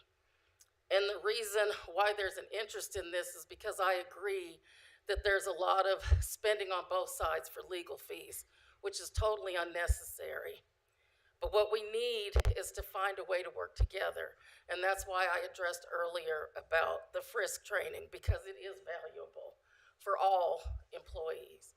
I think that not only should management participate in this and but also classified, because I think that knowing both sides helps you to understand what's going on. And it'll surprise a lot of employees about really what's expected from management. But this needs to be encouraged by you, the board. You're the ones that can bring us back to center and help us build a bridge. Mr. Wang, I appreciate your comments about the construction and things that are addressed within legal. I understand that. I learned that a long time ago. But Title IX has nothing to do with buildings. And my concerns about the contract for AALRR strictly have to do with the fact that we're spending so much time in legal that we're not spending time sitting down and talking and resolving issues. And I don't mean any disrespect to you, but it'll be nice when we get back to a day when we don't have to see you up there. And I mean that friendly. I agree. Okay, so I just think that we all need to find a way to work together. You want us to come up here, you want us to make announcements, you want us to talk about the positive things that are going on here at AVC, and there's a lot of positive things, but what you're forgetting is a lot of these employees that you're meeting out this discipline on were students. They started here as students. When I went here as a student, when you're at an institute of higher learning, you look at this place and you think, oh man, this is a place where minds are open. We have an opportunity to think, to grow, to advance as individuals. I want to work there someday. But who wants to work in a place where you don't make it 6 months and you're gone? And in the training, it's interesting because that's not how it's supposed to go. There's a whole lot that happens before you ever get to a point where an employee has to face any type of discipline. And Mr. Wang, I hope you train the board and the administrators that that's the case. The only people who are benefiting from these lawsuits are the attorneys, not us. When we sit on those hiring committees, it takes a long time. It's arduous work. So we really need to stop and think about what we're doing. When we hire people, these people are looking to a future, to taking care of their families, to feeding their families, to getting their kids through school. We have a person right now out on leave. She made a mistake. She didn't stop the world, she didn't stop time. But she made a mistake, and she owned that mistake all the way through the process. But her name is coming forward for termination, and that's not necessary. Everybody wants a second chance. Everybody has an opportunity to learn and grow. I think we all need to look at that. And Mr. Wang, I'm telling you, I'm appealing to you. Work with this administration to get them to see how we're supposed to be working together. If the board won't hear me, if administrators won't hear me, maybe you will. Thank you. Financial Management, Supervisory Administrator Employees, Ashley Hawkins.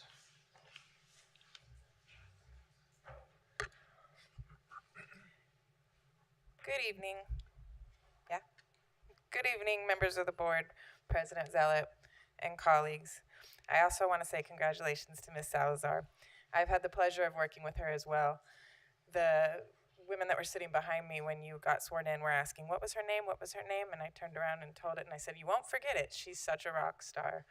She represented students in her previous role, and I've been at the college almost 11 years, and I changed a rule, a policy, a function in the Learning Center, and it impacted students. And Christy scheduled a meeting with me, came and met with me. We had a conversation. We had a solution at the end of the day. Students were fixed, no harm, no foul. But the communication that she created, I was so impressed that, an issue came to her and she did the work to resolve it. So you are on the start of an amazing journey, and we are all happy to have you here. I do also want to acknowledge, take a moment and recognize Mother's Day, which we celebrated yesterday. While it's a hard day for many and a great day for others, we honor so many mothers, grandmothers, caregivers, and mentors in our campus community, remembering that mentorship is a form of motherhood and a form of caring. We provide that throughout our community, and the dedication, compassion, and strength make a lasting impact, both here on the campus as well as at home. Thank you all so much for everything that you do. As we near the end of the academic year, CMSA also wants to acknowledge the incredible efforts of our classified professionals, confidential employees, managers, supervisors, administrators, and faculty.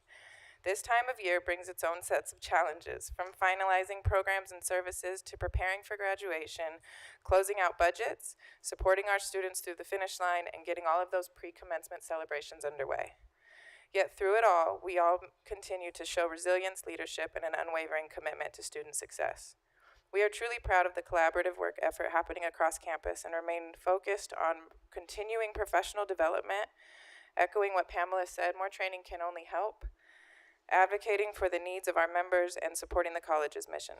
As always, we thank the board and college leadership for your partnership and continued support. Thank you. Associated Student Organization, Renee Lynn Wilson.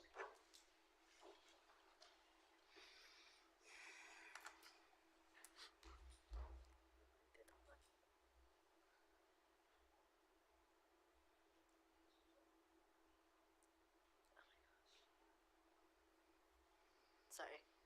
All right. Okay. Good afternoon. Is this on? No. Good afternoon, Board of Trustees, President Zealot, Legal Counsel Patty, and our new student trustee, Christy. As someone who has worked with her before, I'm very excited to see what she does in her position. On the financials for ASO, for the month of April, ASO awarded $1,999 in ASO emergency grants, bringing the total grant awarded for the year to $31,998. We are funding $10,719 towards the Palmdale Center Block Party. That will be this week, May 15th, and we also have a table there, so you'll see us there too. We're also funding volunteer t-shirts for those volunteering in the 2025 commencement ceremony on May 30th.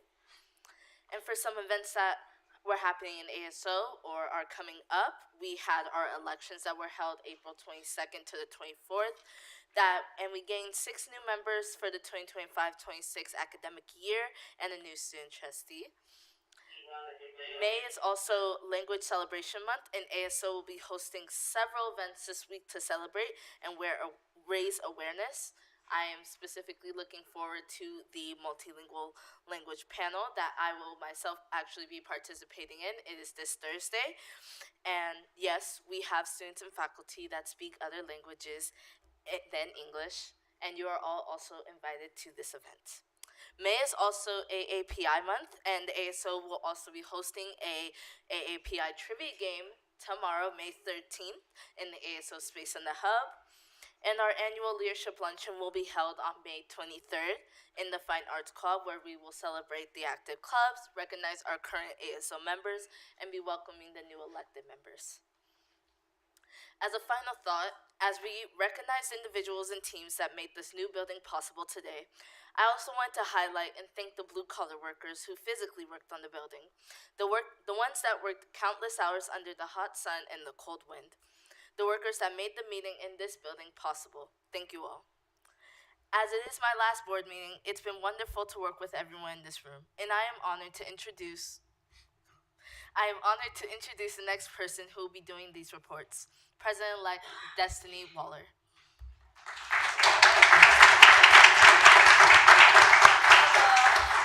Thank you for having me. I'm honored to work with you guys. Thank you.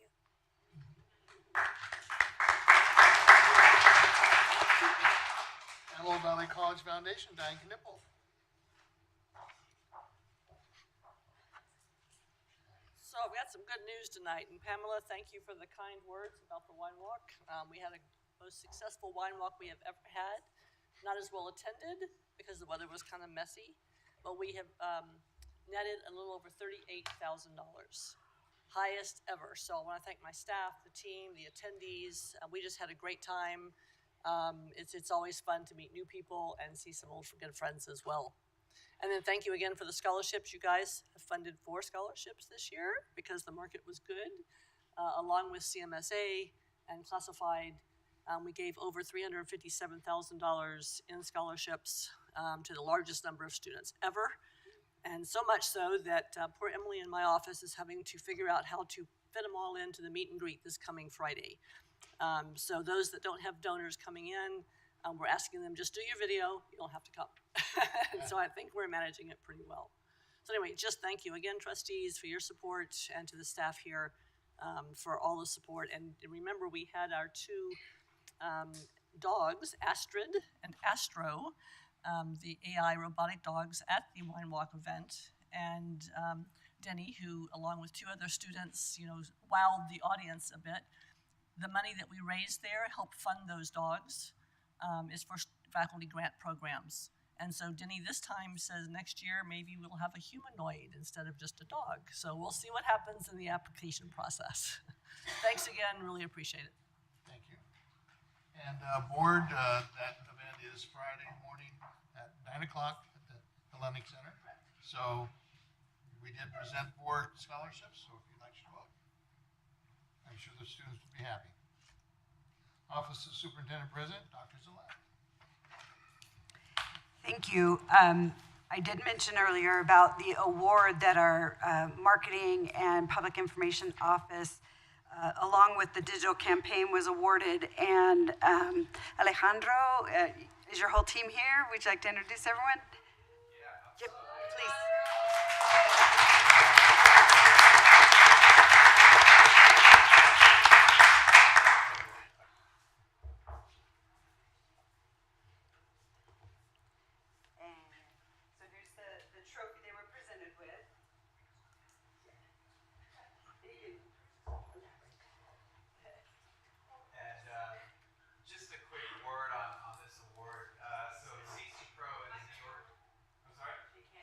Use my mic.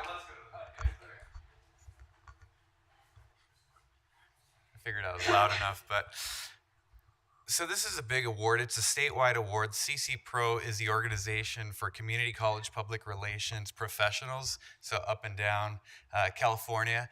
And so this award was particularly for our digital and social media advertising campaign that we ran last year.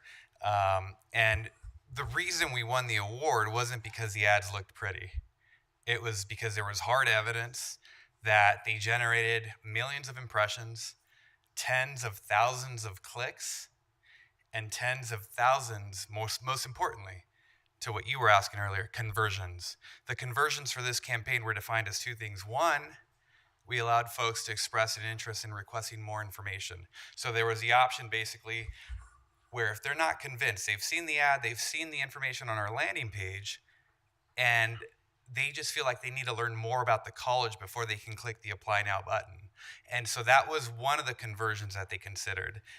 The second was that they actually saw enough information on the landing pages that we created for the campaign, and that they ended up clicking the Apply Now button. So there is evidence showing that people who saw the advertisements and clicked on them from social media or from digital ads, visited our landing pages, and ultimately either hit the Apply Now button or requested more information, and they're going to be getting follow-up calls from our Palmdale call center. So there's a lot of coordination that goes into that. But before I even move on with that, I do want to recognize Denise Bears, who's our graphic artist.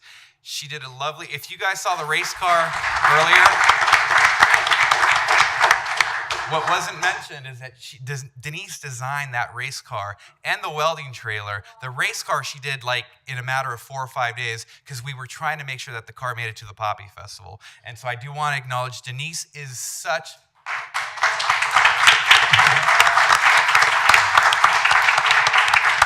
I can't overstate how many impossible projects I've come to Denise with, and she's always willing to take them on. She's not afraid of a hard challenge. So I really appreciate you, Denise. And then I also want to acknowledge Rich Caton, who's our web developer. And so if you like avc.edu, and believe me, we get tens of thousands of unique page visitors every month. And that is the best marketing vehicle that our website can have. And he makes sure that the information is presented in an easy to understand way, easy to navigate. He's quick to respond when a page is broken or something is down. And so I also want to commend Rich for that, for his part of that. Thank you. Thank you all, too. Thank you, team. You guys are doing exactly what we need you to do. AVC is no longer the best kept secret in the Antelope Valley, so thank you for that. It really is a joy to be in Cedar Hall celebrating the accomplishment of yet another building in the Measure AV project. I'm sure when the bond was passed in 2016, the next to the last building seemed an eternity away. But here we are, having the first board meeting in the next to the last building of Measure AV. I want to give a shout out, times like these are good for reflection. What ideas were brought forward to inspire the community to invest $350 million in the campus back in 2016? As the physical environment around the college has modernized, what has been modernized about the cultural and intellectual environment of the college to ensure that these community investments are utilized to the fullest? As stewards of the college, we as college employees owe it to our students and the local community members to be as forward-thinking and as unified in our processes and services as the architects were in the designing of these diverse teaching and learning spaces. What a gift we have been given and what an opportunity we have. This month closes the 24-25 academic year, and our graduates will soon participate in commencement. I want to invite you all to the ceremony, for we have much to celebrate.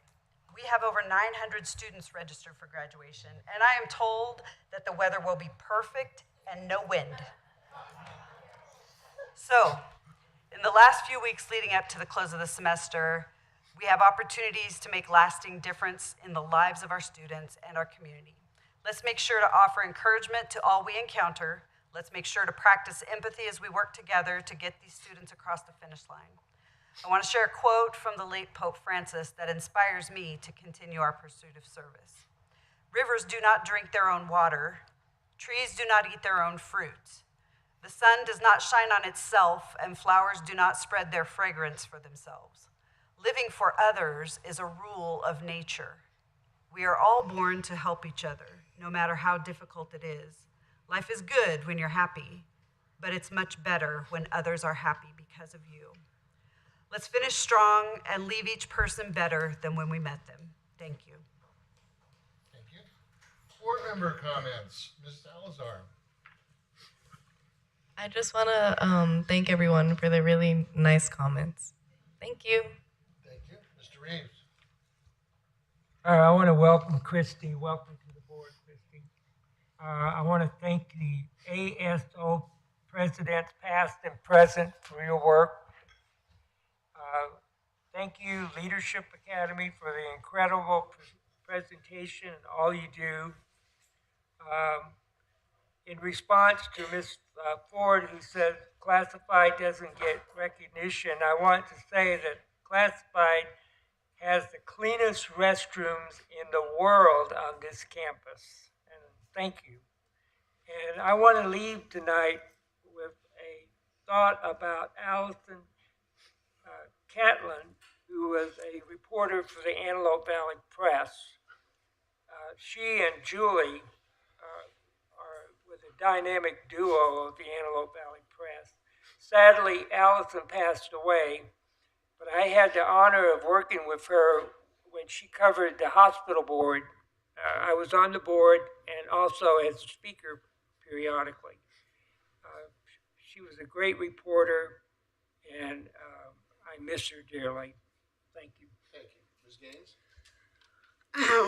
Good evening, everyone. I want to just say thank you to the architects who designed this beautiful building, our construction company, and our project management, and everyone here at Antelope Valley Community College who played a significant role and put in a lot of arduous hours to see this to fruition tonight.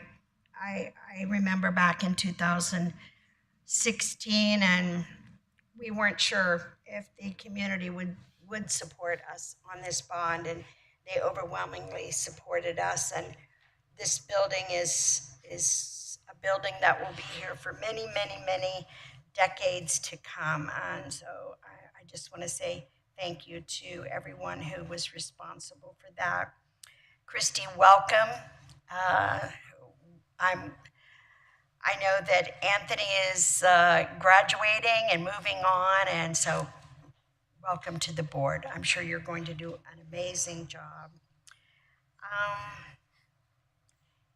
I want to, I've been sitting here thinking about whether I would bring this up, but I'm afraid, Ms. Ford, I'm going to have to. In March, the board, all 5 board members, made a decision unanimously to move a single action item from March to April. And I was that board member who requested Mr. Adams, may I move, Mr. Adams, I request on behalf of the board to move action item, I don't remember the number, from March to April, 1 month later. In April, Ms. Ford, you got up and you accused me of limiting the negotiating time to 30 days. I had no idea where that came from. I immediately questioned the president of the college, questioned my colleagues on the board. What was Ms. Ford talking about? I only moved one action item because we all agreed it needed to be moved. That was, in my opinion, embellishing what was done that evening. Frisk book, the F of Frisk, stands for facts. And I think it's very important that when we get up and accuse each other of doing so many right or wrong things, that we really try to state the facts. Last month, I was told by my son, who doesn't live in the Antelope Valley, that a parent of a visiting baseball team whose son happens to be a pitcher was overwhelmingly impressed with the baseball field at Antelope Valley Community College. I brought this to the attention of Mr. Buffalo because I know, having served on the board with Mr. Buffalo since 2013 when I was elected, that he is a die-hard baseball fan. I unfortunately, to my mistake, do not know all the classified employees who work on that field. I wish I did, Ms. Ford. I wish I did, so I could have personally brought that to the attention and thanked every single one of them. But my intention was very good. I know that it is the classified staff who keeps that baseball field looking immaculate to the point where it is perceived as an equivalent of a D1 field. No harm was intended on my part talking about that field. So I just feel like collaboration and trust are very critical for the future of this college, but I think it's also, there are 2 characteristics that work from both sides, and that's all I'm going to say. Thank you. Mr. Buffalo. Welcome aboard, our new student board member, and I'm sure you'll do a great job. We've had a whole series of great student board members over the last, I think, 20 years. It's been amazing, and you guys keep getting smarter. You know, it's scary. I like the idea of creating a special place on campus. That's really a cool idea, which they talked about earlier tonight. And it's actually called placemaking. There's a fellow out of Boston that wrote a great book on it. And I will try to acquire that book for the college. I used to have it, but I gave it to a councilman. He never gave it back. So don't hand away your books that you may need in the future, right? So I also want to say, I think it's a great idea to do a farmer's market on campus. I'm aware of the COC market. I helped start the Lancaster Boulevard market, which was good, and I think that group's done a great job down there. You know, people say a lot of things, and I wish it was as simple as sometimes people go out to the mic and present it. But it's not. It's a lot more complicated than that. And that's unfortunately. We do realize we live in California, and California is not perfect because, by God, we can't find billions of dollars in homeless money, and we can't find money that we need in education. So hopefully they'll get it worked out. Maybe by fall, we'll actually know how much money we will get from the state of California. But I appreciate all you guys giving your input. I appreciate the students in particular.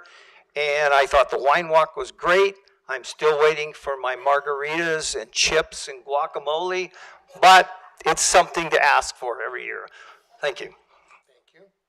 There is no need to go back into closed session, and the date of our next meeting is June 9th, 2025. This meeting is adjourned.